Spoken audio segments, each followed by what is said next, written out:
Reverend Andriette, and this is Point of Power for July 2020. We're still sheltered in place, and we are working through it. The world is in a thing. We have it going on, so to speak. We are upset. We are homebound. We are making a difference. There's a lot that's happening, and today is the 4th of July, Independence Day. And I'm going to, what that brings to mind, I was going to say I want to do something different with it, but I'm not even sure why I mentioned that it's the 4th of July, because this Independence Day is bringing up so much for so many people. Here's the thing that it brings up for me, is that we have an opportunity as a nation to deal with the truth of our very origins, to talk about our history from a place of honesty, compassion, forgiveness, repentance, and change. In Marianne Williamson's A Year of Miracles for day 186, the title is Today I Choose to Learn from My Failures. I can't think of a better intersection of A Year of Miracles and the 4th of July as we think about where we are as a nation, where we are as a universe, the world, all that's going on. Today, I choose to learn from my failures. And in her discourse, she essentially says, a failure remains a failure only if I refuse to learn from it. If I choose to learn from it, it's not a failure because it's offered me something.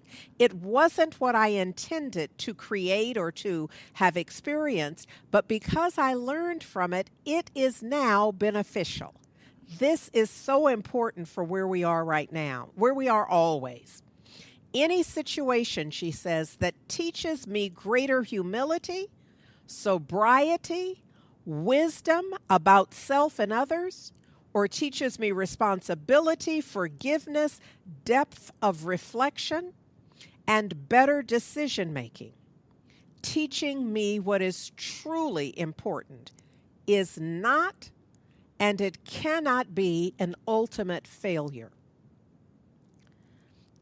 This notion that what we assign the word failure to often serves, she says, to foster change within me that creates an even greater success down the road.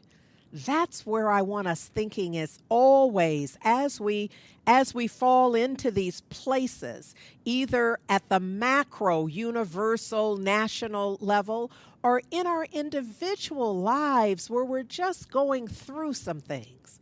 You know, many of us, it could be as light as many of us are packing what I have come to call pandemic pounds.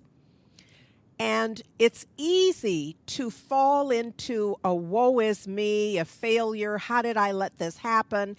And I'm saying that is such a minor thing. There are so many things that folks are dealing with where they are in guilt and shame for how they have handled it or mishandled it or didn't handle it.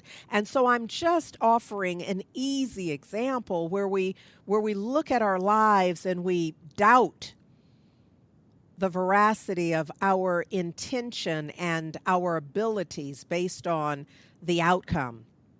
She offers us a prayer, and it's a prayer of acknowledgement.